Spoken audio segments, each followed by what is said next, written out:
The day my daughter didn't invite me to her wedding was the same day she started planning to take everything I'd ever built. I want you to sit with that for a second. Not one thing. Everything. But I'm getting ahead of myself, because that's not even the most infuriating part of this story.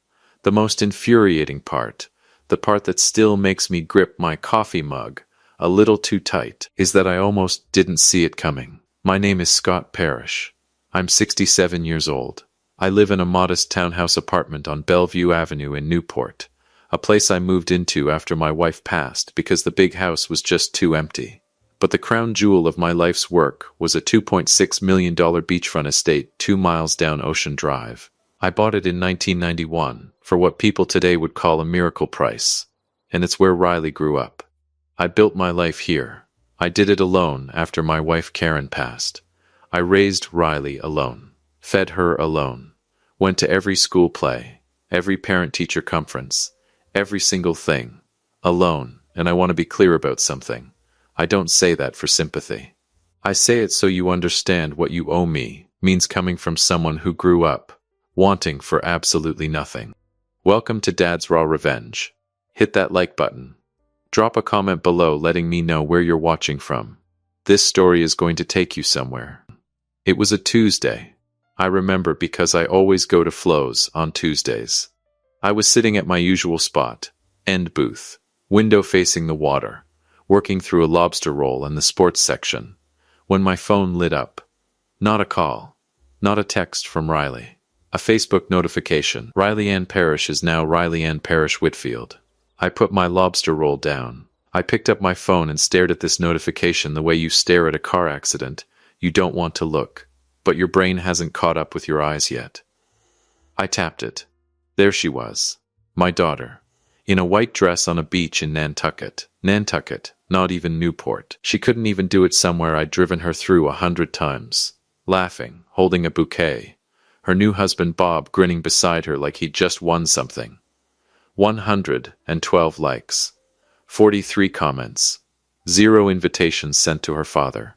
She looks beautiful, I thought, and I hated myself for thinking it immediately. I set the phone face down on the table. I picked my lobster roll back up. I took a bite. It tasted like absolutely nothing. Here's what you need to understand about Riley and Bob. Riley I raised. Riley I know. Riley has her mother's eyes, and her grandfather's stubbornness, and a way of rewriting history that should honestly be studied by academics. Bob Whitfield, 43, is, and I want to be precise here, the human equivalent of a firm handshake that goes on 3 seconds too long. Finance guy. The kind of man who calls you Scott the first time he meets you and says things like great to connect when he means hello.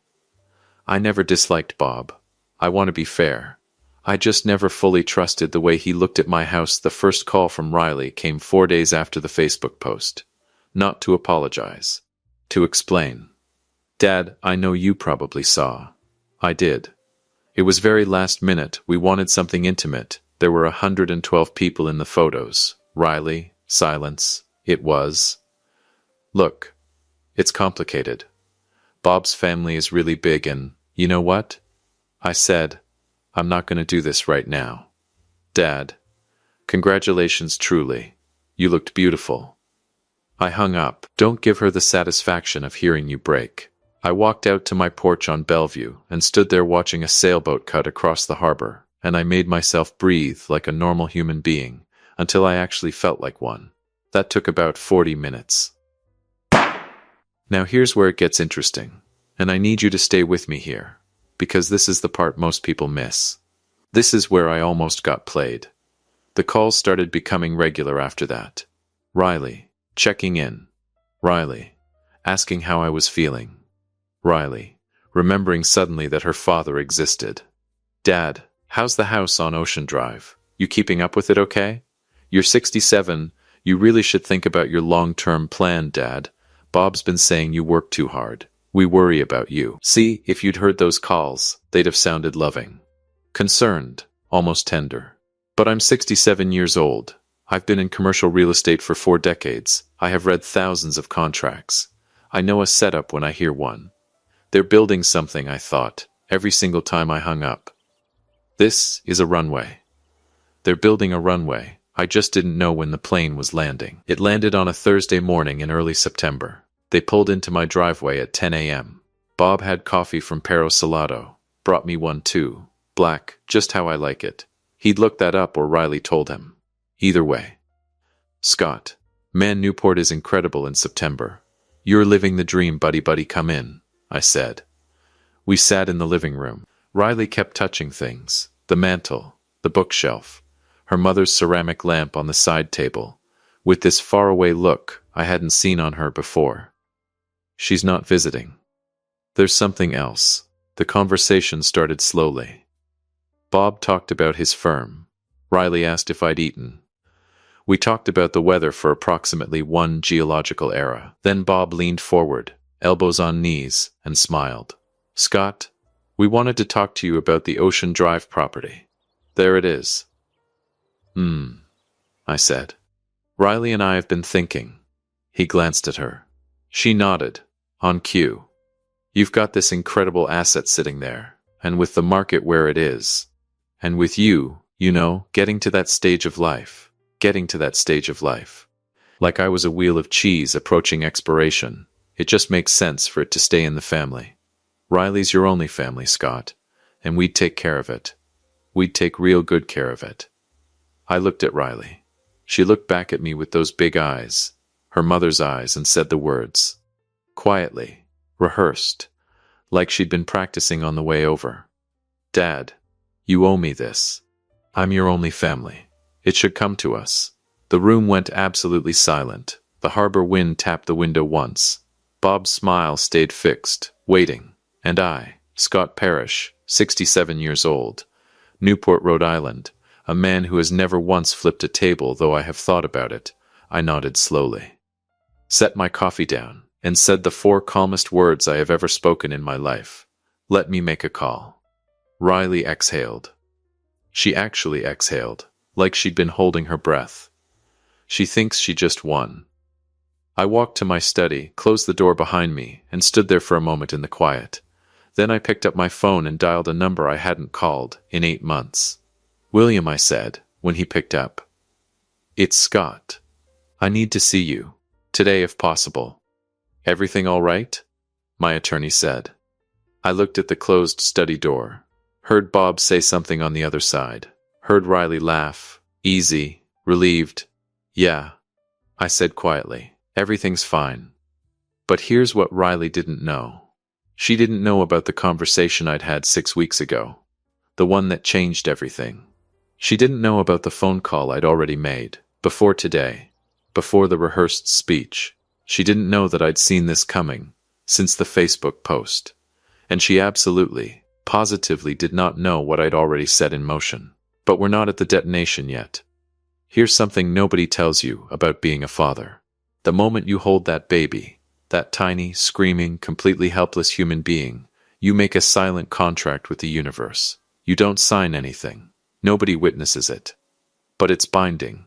More binding than anything William Reeves had ever drawn up in his 29 years of practicing law in Newport. The contract says, I will give this child everything I never had. I signed that contract in the delivery room of Newport Hospital on a February morning when Riley Ann Parrish came into the world weighing 6 pounds, 4 ounces. And somewhere along the way, I'm still not entirely sure when, Riley decided the contract only ran one direction. I drove to William's office the same Thursday, Riley, and Bob sat in my living room, exhaling with relief. I was still holding Bob's coffee cup. I hadn't even finished it. William looked at me across his desk, then at the coffee cup, then back at me. You look like a man who just survived something, he said. Working on it, I said. How fast can you move on a property transfer? He leaned back, folded his hands. Depends on where it's going.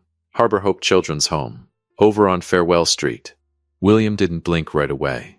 He let the words settle like sediment. Scott, I've already talked to Director Edward Cole. He's expecting my call. When did you? 6 weeks ago, William. I started this the morning after I saw that Facebook post. Another silence. Tell me everything, he said. So I told him. I told him about the Facebook post, the wedding I found out through the notification, about the 4 days of silence, followed by Riley's phone calls that slowly, carefully, methodically started circling the Ocean Drive property, like a hawk that thought it was being subtle. Bob's the architect, I said. Riley's the delivery system. She knows I won't say no to her face the way I'd say no to him. She knows I look at her and I see her mother. William nodded slowly. What are you feeling, Scott? Right now, honestly, I thought about that. Tired, I said. Not angry. Just tired and clear. I feel very clear. Clear how? Clear like I know exactly what I'm doing and exactly why. No fog. No second guessing. I paused. That scares you as my attorney? Little bit, William said, but he was already pulling out a legal pad. Now let me tell you about Harbor Hope. Because this isn't just where the house was going. This is where I came from. Not literally. I wasn't a ward of the state. But close enough that the distinction feels academic. My father, Frank Parrish, worked the docks in Providence his whole life. Good man. Quiet man. Died of a heart attack at 51 when I was 19, leaving behind a 2-bedroom house with a leaking roof, a 1974 Buick that barely started, and approximately $400 in a coffee can under the kitchen sink. My mother, Nancy Parrish, did her absolute best. Which, when you're a grieving widow in Providence in the early 80s, with a 19-year-old son and bills that didn't care about grief, her best was considerable. She cleaned houses on the east side. I worked construction. We ate a lot of clam chowder. Because chowder is cheap and filling, and Newport doesn't judge you for surviving on it. I used to drive past Harbor Hope on my way to job sites. Big colonial building on Farewell Street, Newport. Kids playing in the yard behind a chain-link fence. I'd look at those kids and think, they don't have what I have. Even with everything I don't have, I have more than them. That thought never left me. In 1994, the year I closed on the Ocean Drive property, I wrote Harbor Hope a check for $3,000. Anonymous. I sat in my truck outside the post office on Broadway, and I thought about my mother's coffee can with $400 in it, and I thought, 3,000 is something. 3,000 might matter to somebody. It became an annual thing. The amounts changed as my situation changed. By 2010, I was giving $40,000 a year. Still anonymous. Karen knew. God, she's the one who reminded me every December. But nobody else did. Not even Riley. Especially not Riley. Because I didn't do it to be admired. I did it because I owed a debt to the universe for letting me survive my 20s with my dignity intact. And anonymous payments were the only honest way to pay it. Edward Cole is 61. He's been director of Harbor Hope for 22 years. He's got the handshake of a man who means everything he says, and the eyes of someone who has watched too many children age out of the system with nowhere to go. He keeps his office spare, 1 desk, 2 chairs. A bulletin board covered in drawings kids have left over the years. I'd called him 6 weeks before, on a Wednesday morning in late August, sitting on my porch on Bellevue watching the late summer fog lift off the harbor. I told him I will be giving the Ocean Drive property, the whole thing, plus an endowment. Enough to run a residential program for kids aging out of foster care. Give them a real landing place. The silence on Edward's end lasted a long time. Long enough that I checked my phone to make sure the call hadn't dropped. Scott, he finally said, and his voice had shifted into something I didn't know how to categorize. Do you understand what that would mean for these kids? I think so, I said. No, he said quietly. I don't think you do. Not fully. But you will. Back in William's office, I laid it all out. Full property transfer. $2.6 million Ocean Drive house to Harbor Hope Children's Home. Irrevocable charitable trust. Additional capital endowment of $2 million. The liquid proceeds from a commercial plaza sale I was already finalizing on Thames Street. Instead of rolling it into my personal accounts, I redirected the entire payout straight into the trust. Enough to fund the residential program for a generation. William wrote and didn't say anything for a long time. Finally he looked up. Riley gets nothing? Riley gets a letter, I said, and a photograph. Scott, she told me I owed her. William, she sat in my living room and told me I owed her a $2.6 million property like she was asking me to pass the salt. She's your daughter. She is, I said. And I love her. I will love her until the day they put me in the ground. But love and debt are not the same thing, and somebody should have taught her that a long time ago. I paused. I'm teaching her now. William looked at me for a long moment. Then he clicked his pen. All right, he said. Give me 3 weeks. Those 3 weeks were the strangest of my life.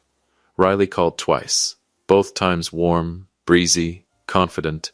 The calls of a woman who thinks the paperwork is just a formality.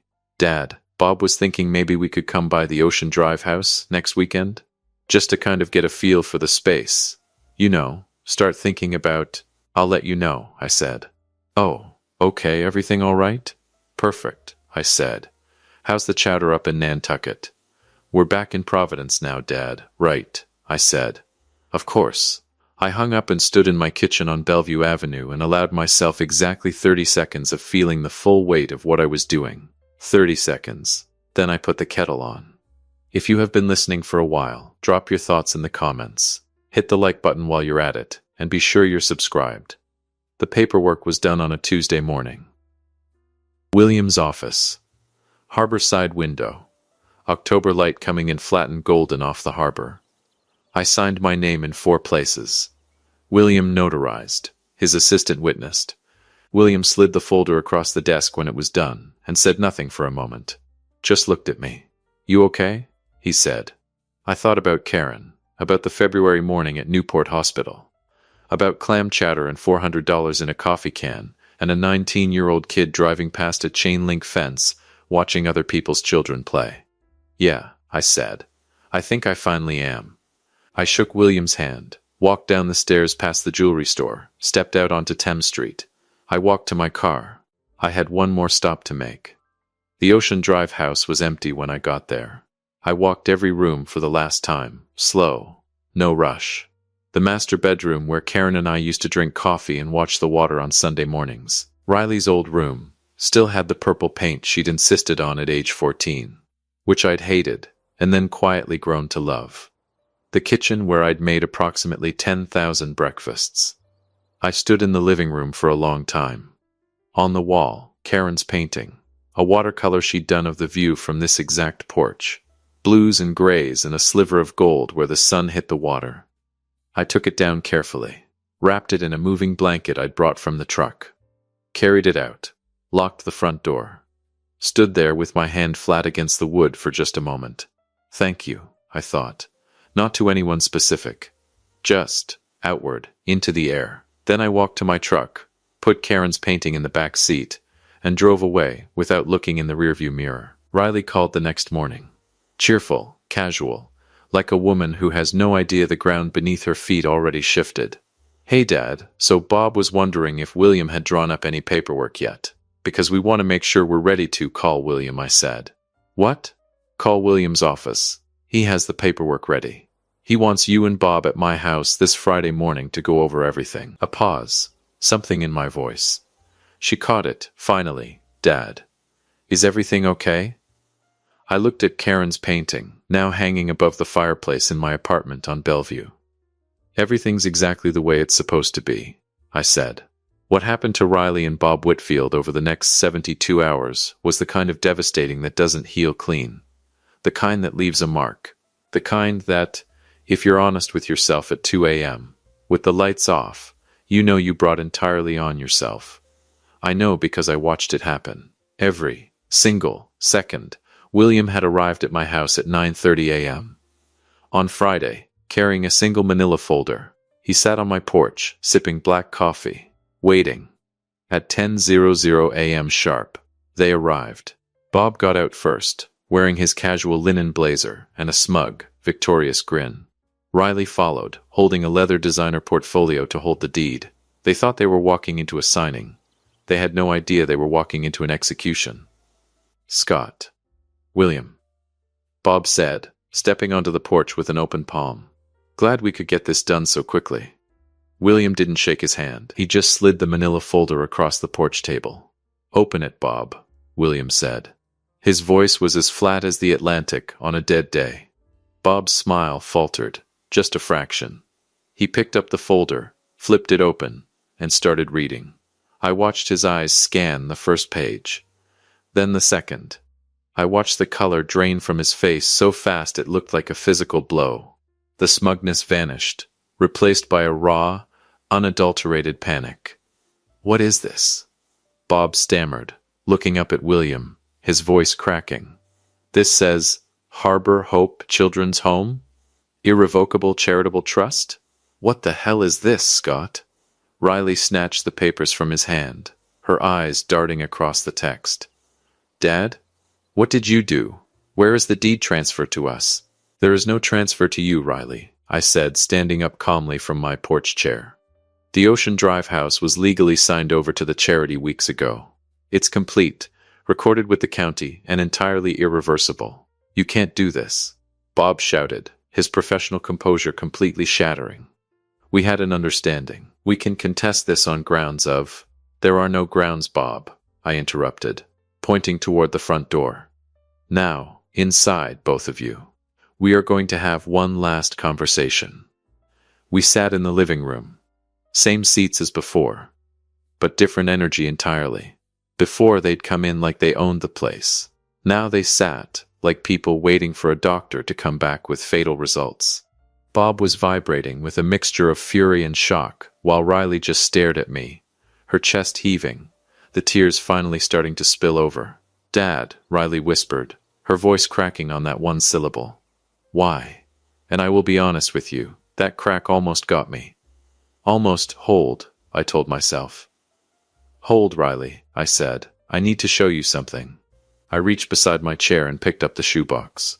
"Bob," I said his name the way you say it to a dog that's about to knock something off a table. Quiet, final, there are no grounds. I was sound of mind, properly counseled, and acting within my complete legal rights as the sole owner of that property. You're not going to find a judge in Rhode Island who sees it differently. His jaw tightened. "We had an understanding. We had no such thing," I said. "We had a conversation in which your wife told me I owed her my house. Those are very different things." "Dad," Riley's voice cracked on that one syllable, "and I will be honest with you. That crack almost got me." "Almost, hold," I told myself. "Hold, Riley," I said. "I need to show you something." I reached beside my chair. I'd put it there before they arrived, because I knew they were coming, and I picked up the shoebox. Old Nike box. Edges soft with age. I'd had it since 1987. I set it on the coffee table between us. Riley looked at it. "What is that?" "Open it," I said. She looked at Bob. He shrugged, helpless, for possibly the first time in his adult life. She leaned forward and opened the box. Inside, a photograph, a bundle of receipts held with a rubber band, a folded Newport Daily News article from 1994, and an envelope with her name on it. She picked up the photograph first. It was me, 19 years old. Standing outside a job site in Providence in January. I know it was January, because you can see my breath. I'm in a jacket that wasn't warm enough, holding a hard hat, squinting into the camera. I look tired in the specific way that young men look tired when they're carrying more than they should. Riley stared at it. "I didn't have anything then," I said quietly. "Your grandfather had just died. We had $400, a leaking roof, and a Buick that started 60% of the time. I worked construction 6 days a week. Your grandmother cleaned houses on the east side." She was still looking at the photo. "I drove past Harbor Hope every single day on my way to job sites. Every day, Riley, I looked at those kids behind that fence, and I thought, even broke, even exhausted, even with nothing, I have more than them. And someday, when I have something real, I'm going to do something about that." I nodded toward the receipts. "Those are every donation I made to Harbor Hope. Starting in 1994. 30 years. Riley slowly pulled the rubber band off the bundle, looked at the first receipt, then the next. Her hands had gone very still. Bob looked over her shoulder and I watched his face do something complicated. "Dad," Riley whispered. "These are 30 years, I said again. Anonymous, every year. Because I didn't do it to be thanked. I did it because it was a debt I owed to something bigger than myself." I leaned forward now, elbows on my knees, looking directly at my daughter. "You skipped your father at your wedding, Riley. Then you showed up days later with a coffee bribe to collect my life's work because you thought you were entitled to it, I said, my voice staying perfectly level. I have loved you since the day you were born. But love is not a debt, and I am not a bank. The day you treated your mother's memory like a real estate transaction was the day I got clear. The room was absolutely silent. Bob, to his credit, or maybe to his shame, said nothing. There's an envelope in there with your name on it, I said to Riley. Take it. She reached in with a shaking hand and pulled out the envelope, opened it. Inside, one photograph and one handwritten note. The photograph was of the Harbor Hope building on Farewell Street. Taken last week. Out front, a new sign was going up. I'd been there when they installed it. Harbor Hope Legacy Center. For every child who needed a door to open. And below that, smaller, in memory of Karen Parrish. Given by Scott Parrish. Newport, Rhode Island. Riley made a sound I'd never heard from her before, something between a breath and a sob that she immediately swallowed. She unfolded the note. I knew what it said.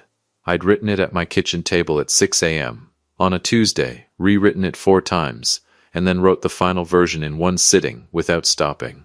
It said, Riley, your mother would have loved those kids. She would have had them all over for chowder and would have learned every single name. That's who she was. I named the center after her because she earned it. You know why she earned it. I don't hate you. I never could. But I will not be collected. I am not an asset. I am your father. When you're ready to know the difference, I'll be on my porch. Dad Bob tried one more time. I'll give him this. The man is persistent. Scott. Look, we can still work something out here. There are legal avenues that, Bob, I said, standing up.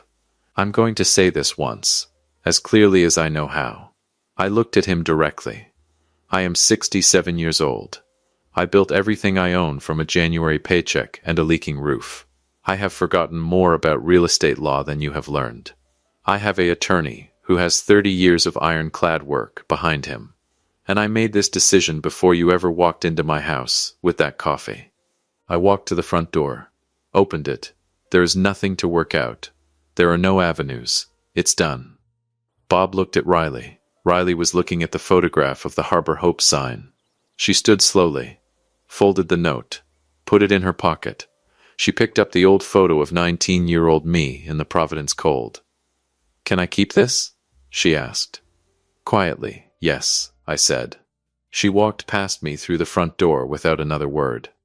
Bob straightened his jacket, looked at me with an expression I couldn't fully read, somewhere between fury and something that might, in about 10 years, become respect. He walked out. I closed the door, stood in my hallway for a moment, then walked back inside, looked up at Karen's watercolor painting above the fireplace. The one from the Ocean Drive house, the blues and grays and that sliver of gold where the sun hit the water. We did good, I told her. Silently, the way you talk to people who can't answer anymore, but somehow still hear you. We did real good. 3 weeks later, I drove down Farewell Street on a Tuesday morning. The Harbor Hope Legacy Center was open. New paint, new sign. The chain-link fence out front had been replaced with a proper wooden one, painted white. Riley's suggestion actually. She'd called Edward Cole directly, which I found out later, and which cracked something open in me that I'm still working through. There were kids in the yard, teenagers mostly, 17, 18, the ones the system calls aged out, which is the cruelest bureaucratic phrase in the English language, like childhood, is a subscription that expires. I parked across the street and sat there with my coffee. One kid, tall, maybe 17, wearing a Patriots hoodie 2 sizes too big, was sitting on the front steps, reading a book. He looked up for a second, caught me looking. I raised my coffee cup. He nodded, then went back to his book. That's it, I thought. That's the whole thing right there. I still live on Bellevue Avenue. I still go to Flo's on Tuesdays. Newport in winter is quiet and cold and completely, perfectly itself. And I have decided that I am also, finally, completely and perfectly, myself. Riley called last month. Not about property. Not about assets or timelines or transfer paperwork. She called to tell me she'd volunteered at Harbor Hope. She said one of the girls there reminded her of herself at 17. She said it quietly, like a confession. I said, "Your mother would have loved that, Riley." She was quiet for a moment.